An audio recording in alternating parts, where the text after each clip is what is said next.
Hello, good morning, and welcome back to another out-of-spec motoring road trip. These are Hummer EVs, and we are not road tripping them home to Colorado. That would be an interesting one. We'll have to do a road trip in that because it's one of the first electric cars in the market that can actually charge at 350 kilowatts with the GM's Ultium system. It does a 400 to 800 volt switch. Really looking forward to trying that out. We are taking the Rivian R1T on a road trip, which should be much more efficient. I don't think you'll see much over 1 mile per kilowatt hour in those things on the highway, maybe just a tad over. Anyway, let me show you the Rivian. We'll jump in and go for a drive.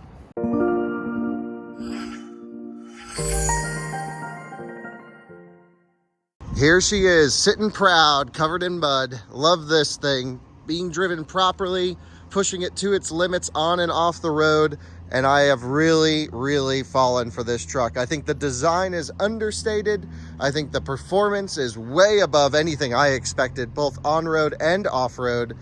And I'm just so enamored with it, truly am. I think there's definitely some issues. I would say it's not a perfect vehicle, but it's got a sense of character, a little sense of personality. And I really love all the small details that you can find in the truck. So if you've taken a look at part 1 or 2 of this video, I'm not sure how many parts there will be. You'll know a little bit about this truck. If you're just tuning in, a quick refresher, 135 kilowatt hour large pack version. This is not the max pack that will be coming out later with 180-ish kilowatt hours. It does have the 4 motors and should charge at about 200 kilowatt peak. However, that's if we could find a charger that could deliver that much power. A lot of the Electrify America stations, especially on the route I've driven so far, are actually limited to 350 amps, which means this truck can really only charge about 140 to 160 kilowatts depending on pack voltage. Anyway, we're sitting pretty low right now because I was at the event driving the new Hummers. They've been using the chargers here, and well, we have to charge on the way out of town. So let's take a look at our route plan, see if the vehicle can help us get back to Fort Collins, Colorado. It's going to be about 1,000 miles, just under, that we need to do today. We have to get back to Colorado tonight. It's about 7:30, maybe 7:45 in the morning, something like that. And we got to hammer it straight through the day. No dilly-dallying. We are charger hopping, full out of spec style, trying to cover distance in this thing. So we're starting off strong with like 17% state of charge. So we are just getting in the vehicle here. Let's take a look at tire pressures, make sure that's all good. Well, we got to drive to update, but I recently set them with the onboard air compressor. If we go here to the nav system, you can see the sun is really bright, kind of blinding me, but really great navigation system. You can see just super duper snappy. Really a big fan of this. What I think hasn't been working is one particular route for route planning that we're doing. Like if we want to go to LA, fine. If we want to go to Kansas City, it can do all of that and tell us where to charge. If I just want to go back to the office in Fort Collins, Colorado, right here, let's see if it can do it. Come on, baby, you can do it. So the route that we came here was we went down to Denver, over the mountain pass, and then kind of down this way, this area. What we're going to do today, I think, is not that. So that's the way we came. We're going to go up to Flagstaff, over to Albuquerque, and up this way. And the reason is this technically might be faster in a combustion vehicle, but there's all those charge point CPE 250s up this way, and then you got to go over the pass, and we're expecting snow. What I'm going to do is actually just go up here to Albuquerque and along I-25 because there's Electrify America DC fast chargers the whole way up there. And so even though they can't give us, at least the ABB units, the full 500 amps this truck needs, it can at least charge faster than going on this route and using that 50 kilowatt station in Moab where there's just one. This would be a little bit of a safer route to get home with speed. So that's our plan. We have 49 miles of range right now. So what we need to do is just find the closest charger on the north side of town. So I can click this little thing. It'll show us all the chargers it knows of. If I zoom in here, I'm pretty sure this is it. The green ones are always the faster ones. You can see here, Electrify America, Walmart, 10 miles on arrival. That's perfect out of spec style. That's where we're going. That's how we're starting our trip. Let's leave this awesome little cool hotel situation where we're at and go charge this thing up.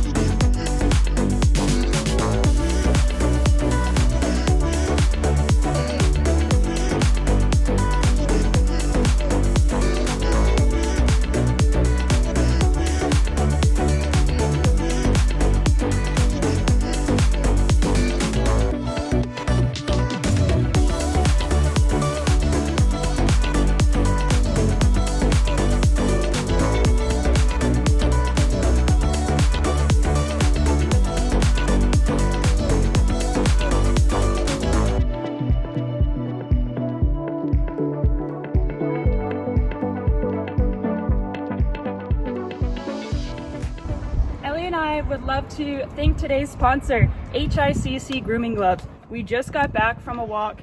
Ellie went to the park. She got into a little dirt and mud, per usual, as Ellie always does. So she doesn't really love baths. So the next greatest solution is HICC Grooming Gloves. Let me tell you a little bit more about it. The reason why I like these gloves is, for one, they're super easy to use, and also they're non-toxic and don't have any fragrance, which is something that I'm totally a proponent for because Ellie likes to lick herself, so they're very safe for her, just in case she does decide to clean her paws after I clean her paws. So let me show you just a little bit on how they work. The first step you do is you squeeze this really hard to get all of the cleaning solution onto the glove, and then you rip the part where the glove is staying in. Of course, you take out the glove, and then you use it on your stinky puppy. You put them on, and next I'm just going to clean her face, which they're safe around the eyes and all that stuff, so all her goopiness is gone. And get her ears, cleaning her ears. Yes, and then rub that body down. Yeah, give her a nice rub down. And she doesn't seem to mind it at all. It's almost kind of cooling after a nice hot day that it is here in Colorado.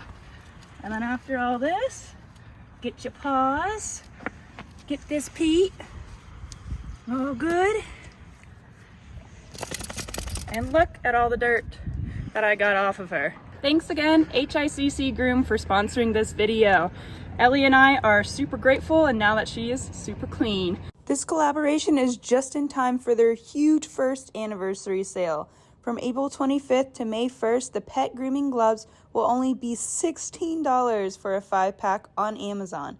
Not only that, they're also throwing in a special gift with every purchase. Check out our link in the description below for more details and to get yours today. Cruising along the highway here, we are at 4% state of charge, and we have a pretty big power limitation. You can see that grayed out section right there. That's basically unavailable power that we can't use. And that's very common for EVs that are getting low on charge to not to be able to output full power. One suggestion I have is don't try to floor it for long periods of time at low power.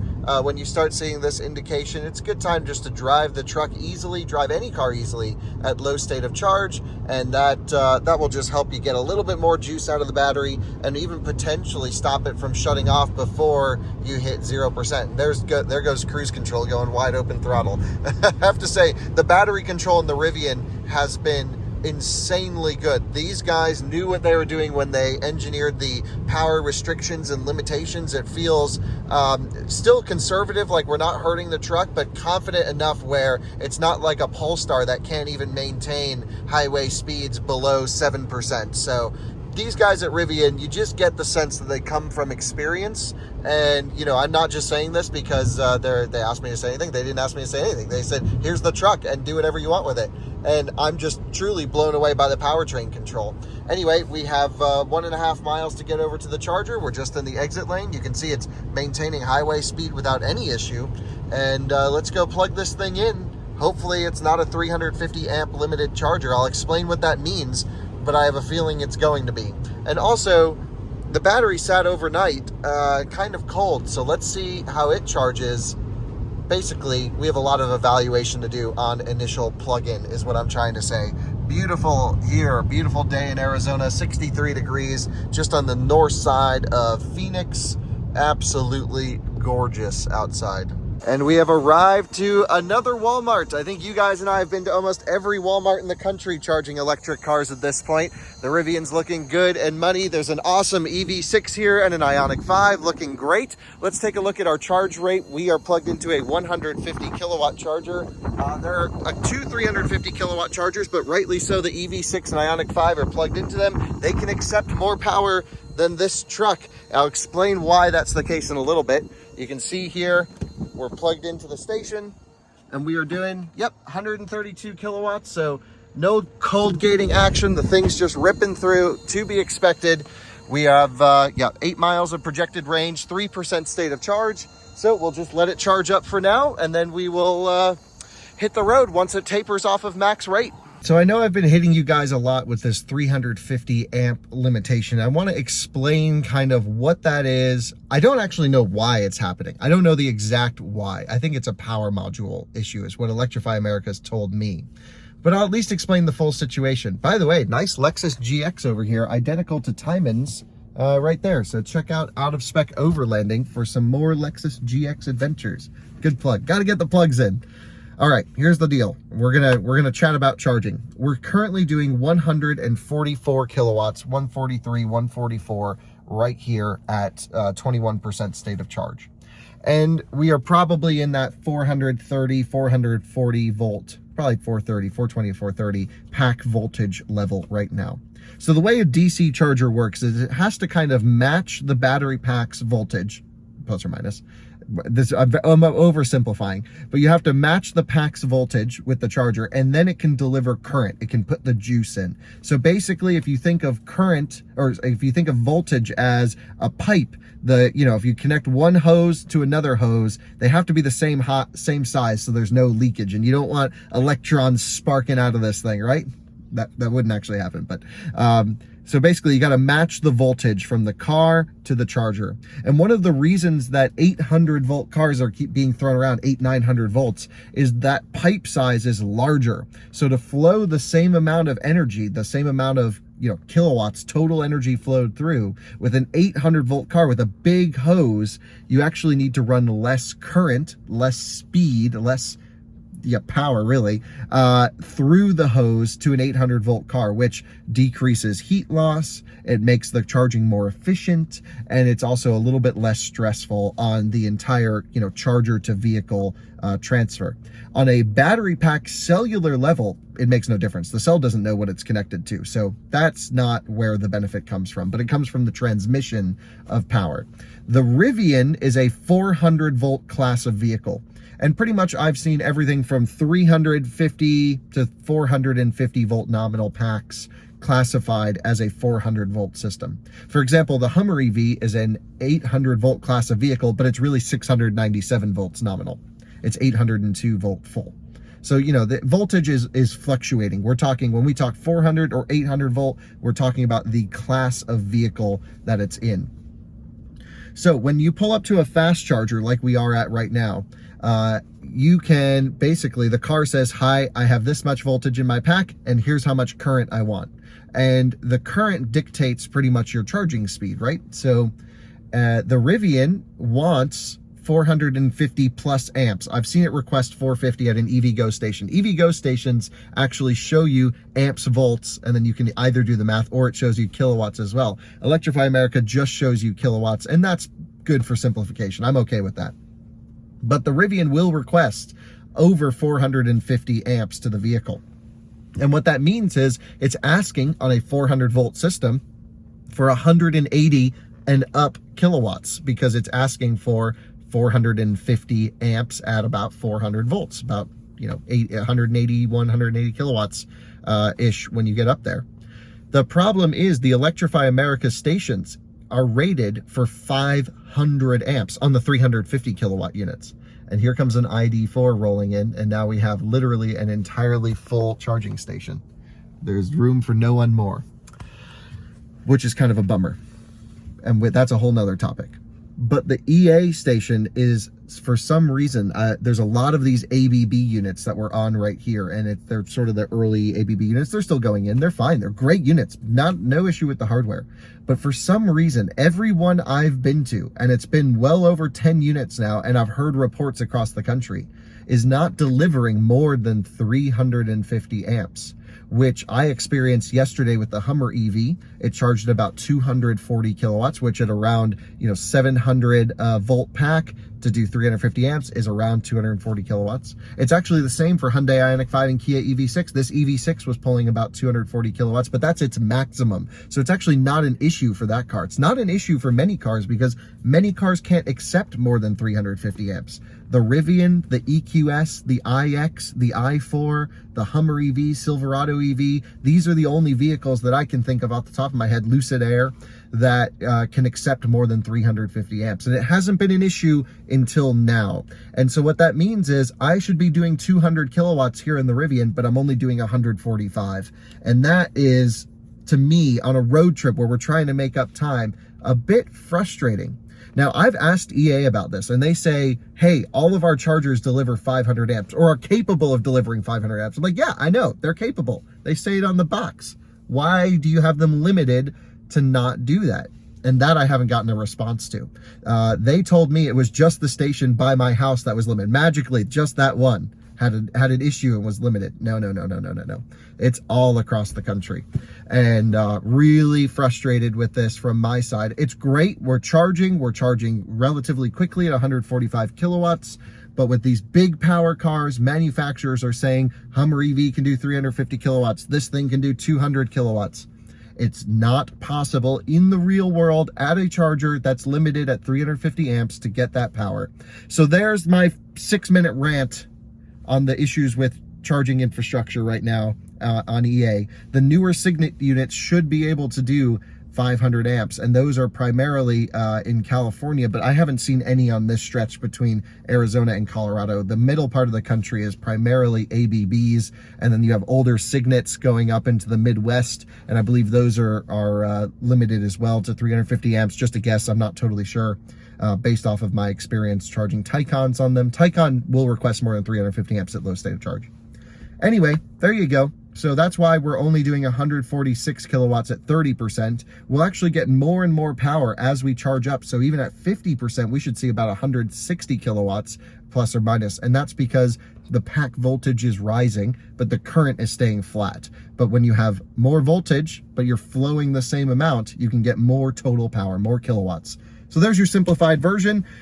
Let's charge up until it tapers off max speeds. We're not going to get any more than 146 kilowatts today because I don't think we're hitting any Signets. So if we're getting max juice, we're going to take the max juice while we're here.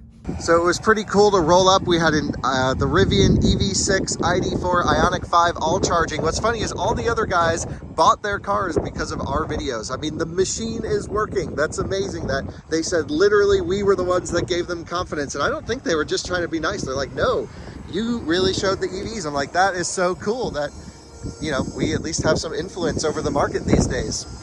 And I'm glad it's working. So now, after some great conversations, we've tapered down to 119 kilowatts at 68%. Still pretty good speeds, only 20 off of max, 30 off of max, but we should think about our next charging stop. So let's go in here and see where we can go next. Whoa, the AC compressor is screaming in this thing. It's the first time I've heard it kick on so high, and it's rocking, that's for sure. So let's zoom out here. We need to go north up, there we go. And we need to think about how we're gonna get home. So there's chargers in Flagstaff, and there's one here. So there's two ways home. The way we came, which is kind of going up this way into Moab and over I-70, or the way I want to go, which is up to 40, over to Albuquerque, and then up to Denver. And so let's see what we have going on over here. Gallup has chargers. Let's see, Grants, New Mexico. Because I know we want to go to Albuquerque, where is the charger in Albuquerque? There's this one here with 10 Walmart 10 Electrify America chargers. It says 150 kilowatt max. I don't think that's true. I bet that one has a 350, but we'll see. Let's see if this thing can do a route plan. It can. So that's where it wants to go. And so I'm glad the truck has this sort of route plan capability. Now, actually a benefit to us, now we're really tapered down. So 70% is like get out of the charger immediately because we can get so much more other places. It says we'll get to Flagstaff with 23 miles. And the reason we need such a deep charge here is we got to climb up to Flagstaff. So let's unplug, head there. 23 miles would be like, I don't know, 5 to 7% state of charge. So that would be good. That works for me. So let's head up to Flagstaff, plug in, charge up just enough to make it to the next one, and hop our way, typical out of spec style. Let's do this thing. By the way, a lot of you were asking costs. It took about 45 minutes to go from 3 to 71%, and it costs, I forgot what it said. Come on, screen. Come on, screen. I think it was like 20 bucks. Yeah, 29 bucks. We put in almost 100 kilowatt hours. So let's stop charging right here. If the screen will respond to it, we'll unplug the truck. Yep, the screen did not respond. Oh, it just did. Perfect timing. And we are ready to go. Man, the only thing about the Rivian is I wish it had faster charging. This, I mean, granted, I know we're on a 150 kilowatt unit, but it literally would not have made a difference on the 350. I'm not sure why this is on the ground. I think the wind may have grabbed it, but we'll just put it back there. Yeah, because this will only do 350 amps, even though it's technically capable of 500 amps. You can see here, max output 500 amps. Let's see if the 150s say the same thing. I'm pretty sure they do. Nope, sorry, these are 350 amps, the 150s.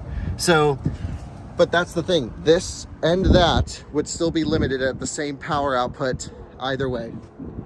All right, we really need to hit the road.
Join us at the top of the hill in Flagstaff. You can see the efficiency has taken a hit here because we have reached the peak and we have an option to make. We could stop in at the Flagstaff Electrify America charger, which is certainly an option and it's not really that far off the highway. Or we could out of spec style stretch it to the Winslow, Arizona Electrify America station. And the route planner right now says we could make it to the Winslow charger. Let's go see it with 9 miles projected. And that's about 3%, 2 or 3% state of charge. And to me, that sounds pretty good. That's plenty. So let's do that. I also love how the route planner is saying to make it to the charger at Winslow, Arizona, we need to stop and charge at the charger in Winslow, Arizona. So the route planner definitely has some bugs that need to be worked out. But I say, let's actually skip Flagstaff and head off to Winslow.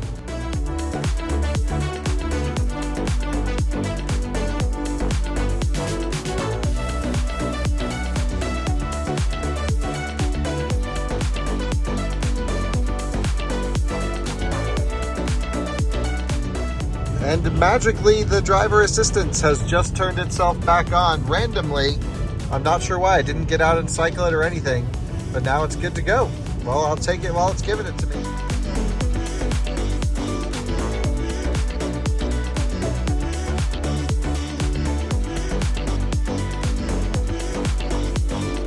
And we have arrived to the Winslow, Arizona charger. You can see battery critically low. Use caution and charge as soon as possible. Don't worry, Rivian. We are at 1% state of charge. Proper management of range. I just went as quick as I could without running out, the usual way to road trip. So let's plug it in. It's windy out here. Apologies for the massive wind. We're at a 350 kilowatt charger. Hopefully this one's not limited to 350 amps. If it's not limited, we should see upwards of 200 kilowatts or close to it. The charger again is capable of 500 amps, but it's unfortunately a lot of these are limited. But I'm hearing massive cable cooling. That's a good sign to hear that nice scream. It's been a little while since I've heard it that aggressive. Oh yes. Ramping up on cable cooling. Let's jump in the car here. We're at 1% state of charge, and we are juicing up. So let's see what we get here. 57, 60 kilowatts on plug-in. 80, 90, 100. Come on. 127. Yep. 350 amp limitation. Otherwise, it would just rocket higher than that. So basically, it's just going to pull the same maximum amperage from the charger. It will probably hit about 155 kilowatts before it tapers. And then that's what we'll charge it to. As soon as it falls off somewhere in that 60-70% range, I'll get the live stream guys set up on a tripod so they can watch the charging here in a second. But yeah, that's we could be doing a lot more power, but it's artificially limited down, sadly. We have been charging for a little bit now. We're at 25% state of charge. It's a beautiful sunny day, 63 degrees. The air conditioning compressor is just kicking on the Rivian to cool itself down. I know that because I have climate control off, so it's for battery thermal management right now. Our charge speed, like I had mentioned, is slowly increasing as we charge deeper because the pack voltage is coming up for the same amount of current. So basically, I think what we'll do is we'll charge until the thing tapers, because I'm pretty sure we'll have enough range to make it the 128 miles to get to the next one before it actually tapers off of max rate. So if we're getting the max juice, especially up top at higher state of charge, it'll A, charge faster, which is great, so we'll take it, and B, it'll give us some extra buffer. So we'll just charge until it basically comes off of 150 kilowatts. We are now charged up to 66% state of charge. We've tapered off 150 kilowatts. Met a nice gentleman here asking about the Rivian. Let's unplug and head to the next one. We can go pretty quickly because we have a little bit extra in the tank. So here are the stats. 39 minutes from 1 to 66% state of charge or so. Let's unplug. Cost about 28 bucks. Charging stopped. Plug handle out. This in here. This one we can leave down, which is kind of nice because we're just going to the next charger. If it was going to rain or get dusty, I might fix that, but we'll close the charging flap. Pretty sweet. Let's head out and go. And I'm just noticing we actually lost that wheel cap. I don't know how that happened. It was on there this morning. I could have sworn it was. I'll have to look at photos. Must have just fallen off on the road. How about that? In typical Kyle fashion, I have not only missed an exit, I got on in the wrong direction, and all the live stream guys are laughing at me now. Let's go make a U-turn. Thankfully, it was only like a mile out of the way, and we have plenty of buffer range. 130 miles to the next charger and 202 in the tank. Let's make a U-turn and go the proper way now.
And welcome to the Gallup, New Mexico charger. The Rivian was pretty funny. It pulled us off an exit early back here and then had us drive on Business 40, which is historic Route 66, up and over. It was actually a pretty fun couple sections of corners, but it probably should have just brought us over here to this exit and then to the charger. Not sure what was going on there. Anyway, we've arrived with 12% state of charge, 36 miles projected on the Guessometer. Pretty good efficiency. We were in a little bit more traffic this time, and let's plug her in, shall we? And welcome to another beautiful Walmart here in New Mexico now. The charging situation has been wonderful. I plug in and works every time on the first time. No complaints. But again, just another 350 amp limited charger. Even though we're at a 350 kilowatt station that is capable of 500 amps. You can see the voltage range that it can do here. So, yep, just another software limited charger, but that's okay. We are charging, which is great, and charging well, and it works almost every time. So let's go and take a look at our next stop so we can figure out how high we need to charge. So let's take a look at our next stop here. If I hit nav, we are in Gallup. It says, do you want to continue your trip? Yeah, that would be good. Now it says make a U-turn. So it thinks it wants, this is where I navigated to. So that's how route planning works. It says, boom, continue. What we really want to do is go to this charger here in Albuquerque. So let's end because you can't select a charger while you're in route planning. We'll select this one, 10 chargers. A friend of mine said that this one should have a 500 amp capable charger, and it's 142 miles away. So I think we should just charge here and plan to get there pretty dead. So again, we'll charge here till it starts to taper between 60 and 70% state of charge off of max speeds. And then we'll head over to, oh yeah, it thinks we actually need to drive and charge. Again, a little buggy. It should know we're charging, but it doesn't. It says, charge here for 31 minutes, and then you'll make it there with 66 miles if you charge here for 31 minutes. But I guess I don't really know how to disable route planning if it's doing it. Maybe I do. I feel like I've done it before. End Albuquerque is where we want to go. Hit the 10. Let it load up. Remove charging stops. That's how you do it. And start. That's what we want. Go anyway. We can do our own route planning. 142 miles to get there. And yep, should be pretty dang good. So we have about 60 projected right now. We are now charged up to 55% state of charge. It's 142 miles to get there and 163. And now I've been saying we're charging until we're tapering because of 350 amp chargers. However, a friend of mine was just in Albuquerque and tried a station number 8 that gave him a full 500 amps to his vehicle.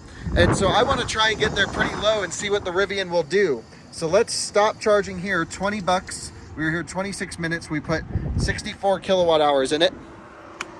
Let's unplug and let's go to that Albuquerque station and see if this thing can give us max juice. I'm really hoping it does. Off we go then to Albuquerque. So we're gonna run all-purpose mode in comfort situation. I guess may as well. I keep forgetting to reset our trip stuff. This is what we have so far. 1.83 miles per kilowatt hour to go 331 miles. We've used 181 kilowatt hours on this trip so far. And did that reset? No, you gotta hit that twice. Okay, so let's do this thing. Comfort mode, we're gonna burn some juice, try and get there pretty low and see what kind of peak speeds we can get. Even at 500 amps, we still need some pack voltage. We would still need 30-40% to hit peak.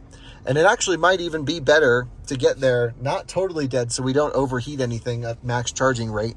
But, you know, these are all the considerations that would work in a controlled environment, but we're on a road trip and we're trying to do testing and get home in a reasonable amount of time. Although at this rate, I think we have another 8 hours of driving left to do. So it's going to be midnight or just after. Let's rip it and head out to Albuquerque, New Mexico. Full power.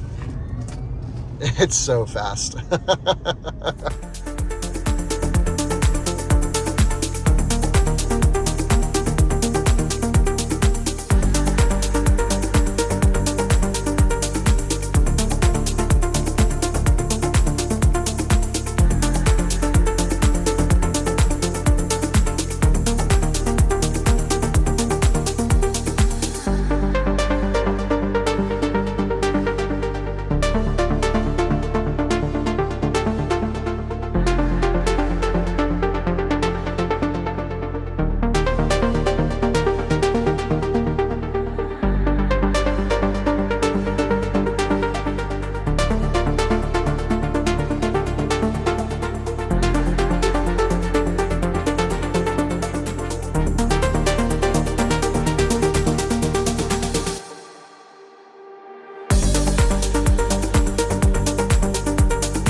And you join us at 3% state of charge in Albuquerque, New Mexico. Really cool charger. Some guys over here. We have beautiful views in the distance. What do you say we plug this thing in? A friend of mine told me this exact charger delivered 500 amps recently to him. So let's try to see if we can get the same behavior and actually max this Rivian's charging curve out. We really want to see what this thing will pull. So let me activate the charger and we'll plug it in. Cable cooling has kicked on. Contactors are going. Sounding good. Fingers crossed here. I hope the live stream guys can see everything. Let me just make sure they're not, that all the video is good and we haven't lost connection. 102 kilowatts, 120. It's a 350 amp limitation, just like we've seen before. Nothing fancy. Oh, what a bummer. What a bummer. We got so excited for nothing. Oh, man. We are charging up here in New Mexico and we have 35% state of charge, and you'll see it says limited while battery is conditioning. So we rocketed at good speeds, and this can mean one of two things. It could mean A, the battery's too hot, although after multiple charging sessions in warmer environments, I'm thinking that may not be the case. But I've also noticed this exact behavior in a colder charging session. And I think perhaps starting at such a low state of charge and getting good speeds wasn't enough to actually warm up the pack to lower the resistance to the point where we needed the most amount of energy. And so the truck is saying, hey, I'm limiting my charging speed that I'm asking from the charger, and I'm saying, give me a little bit less because I have to warm up. And I noticed this same exact behavior in a cold and rainy night, which definitely cooled down the pack. And so we actually had this conversation on the live stream just a little while ago where the car can actually cold gate even after it takes max charging speed down low. And that's my guess as to what's happening here. Perhaps this would have been a case because, again, we drove through colder temperatures where en route battery preconditioning could have been super helpful here.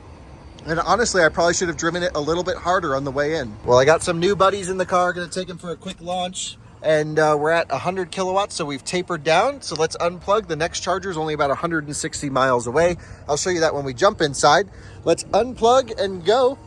This session, again, exactly almost the same cost, about 30 bucks, 96 kilowatt hours. That seems to be what we've been doing every charging stop to kind of hop across I-40. Very consistent, and that makes sense because the chargers are all kind of spaced consistently apart. So that adds up. Charger in. Flaps closed because it might rain even though it stays dry. That is so sick. So I just took some of the reservation holders, the guys that came over to see the truck at a charger, for just a little ride, and yeah, I think they quite liked it. There's an EA charger here, but I'm pretty sure we can make it all the way to this one, which is Wagon Mound, New Mexico.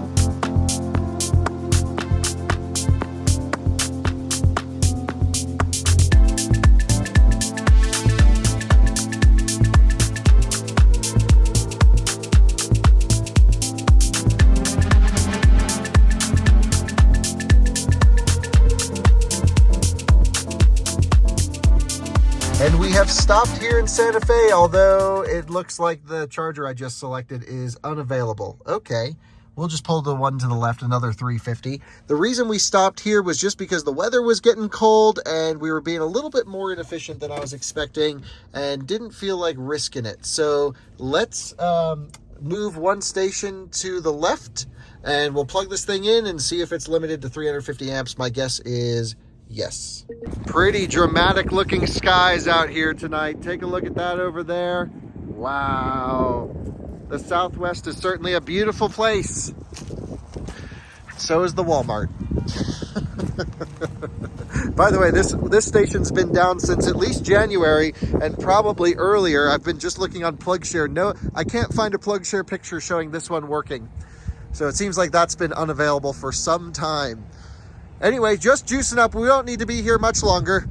Once it really tapers off 150 kilowatts, we'll head out. Well, we topped up enough. One of our viewers came by and gave me some cookies. The nicest guy on the planet. It's so wild. This live streaming stuff's fun. Been here 20 minutes, added 40 kilowatt hours, cost us $12. I was gonna leave when it started to taper, but then he brought me some cookies. So I was like, oh, well, gotta say hey and hang out for a bit. That was awesome. And I'm in no major rush. It's gonna be a late night either way. So let's unplug. It's getting really chilly out here. Probably was a good idea that we stopped and topped up. Beautiful dramatic skies tonight. The sunset was amazing. We gotta go and hammer it over the pass. So we have plenty of extra, 221 miles here and about 112 to go. All is looking great. The live stream's awesome. Got my cookies. Let's rock and roll.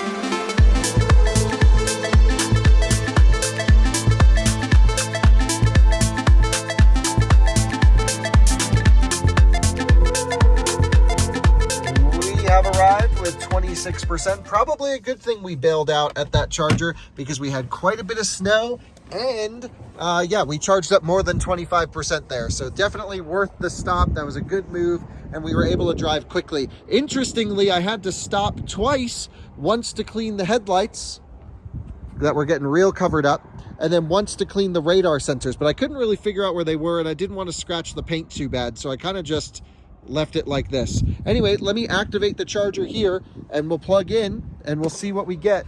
These look to be all the same units that we've been hitting this whole way. And yeah, let's see here. It shows 500 amp capable. So I don't know, fingers crossed, but not hopeful. You can see here we plugged into this 350 kilowatt station. For some reason on the app, it said this charger was unavailable, number 3, but clearly on the charging unit, it shows both as available. Here, I'll just show you that so you know I'm not lying to you. There you go, ready. But the app says unavailable. Here though, we are plugged in and juicing up. Let's take a look at some speeds. What are we getting? This is the highest state of charge we plugged into all trip. And we're right up to 140 kilowatts. And that makes sense because again, it's the another ABB charger, limited here to 350 amps. Are you tired of hearing me saying that? Because I've said it about 1,000 times today. And finally, we're not at a Walmart. We're at a Conoco, is that how you say it? Conoco fueling station that's closed. So, and a truck stop. But I guess there's only so many places here in Wagon Mound, New Mexico, you could put a charger, and this is honestly not the worst location. Let's just sit in the truck and juice up. So we have plenty of range to make it to the next charger, but we're actually charging deeper. And the reason is, again, as pack voltage comes up right until about here, you'll see it pretty much rockets at close to 160 kilowatts. And then we get this starting of the ramp down as the charging taper comes down. So still, once it dips under about 130 kilowatts, 135, we might head out somewhere around there. But it's actually faster to plug in on these ABB units with this limitation at a little bit higher state of charge. And you can see here right now it says limited while the battery is conditioning. And I just heard some climate conditioning of the battery kick on. I think that's our cue to leave. We definitely can make it up there. So let's go up, drive it up to Trinidad, drive it hard, especially as it's getting cold out. I think we might need to drive it a little bit harder because I think the battery is not warm enough to do top charging very quickly, in my opinion, because I don't hear the cooling pumps going. If the battery was cold, we'd hear the AC compressor bzzz, like it was today in Arizona. So it's limited while it's conditioning for warmth would be my guess. And it could just be a difference in cell temperature in the pack too that it's trying to balance out. There's so many possibilities here, but it definitely is not because it's overheated. Anyway, we can definitely get more than 122 kilowatts at plug-in. So let's stop charging, head out, and rip to Trinidad, Colorado. It should be a pretty nice drive, really empty roads, but then there's always that final hill climb that'll get you out. So you don't want to plan to arrive in Trinidad with like 1%. We have plenty of buffer, of course. But man, this thing is looking good, being driven properly, the way it should be. A truck being used for truck stuff. So let's unplug. There we go. Costs, boom. Not bad. Saving a lot of dollars with my $4 a month membership. Really a good deal. We'll close this just for weather, but again, it stays nice. I love that charging port, really do. I'm surprised at how well it's worked. It hasn't given me one issue in major temperature differences. All right, let me get the live stream guys mounted back up and let's head out.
Welcome to Trinidad, Colorado. We have arrived with 19% state of charge. A beautiful, stunning Walmart parking lot with just junk everywhere. And the chargers have completely frozen themselves over here. I don't know if they're frozen in place, but we'll see. That's oddly satisfying. That's kind of nice. So what happens when you plug an IC charger into a truck? Let's find out. Not my truck. Zzz. I'm just joking. It's not going to do anything. There we go. Locked in. Let me start the charger. Number 3 at the top. I'll select it in the app and we'll be good to go. We are now charged up to 61% state of charge. Let's unplug. We've tapered pretty hard and it was doing the thing where it says tapered or slowed due to battery charging. So here we are. Another results for you. Stop. And that's pretty sweet. Oh, nice. Woo! Nice. Charger out. Plug in. This one. Boom. Let's do it. Woo!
And welcome to beautiful Colorado Springs, Colorado. Let's juice this thing up, shall we? And we've arrived with 6% state of charge. Let's plug it in and see how this goes. Contactors just clicked. We're ramping up. 50 kilowatts, 60, 80, 100, and yep, right to where we expected it to go. 133 kilowatts or so. All right, well, let's just let her charge up.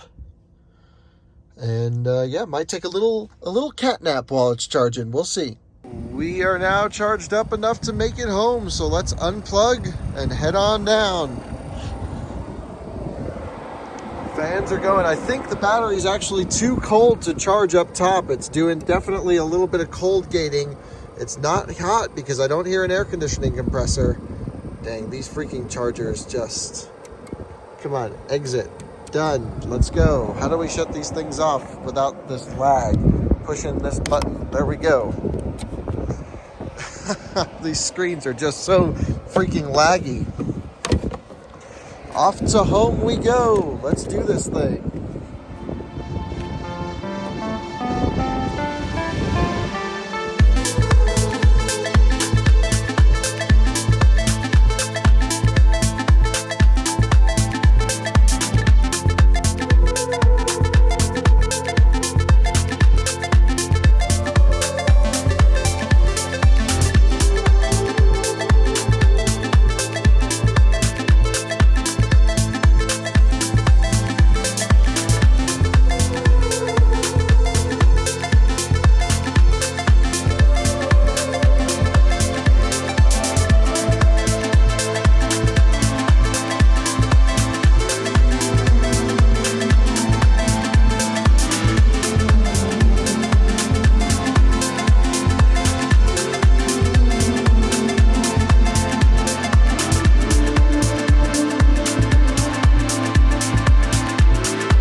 We have arrived back home with 2% state of charge.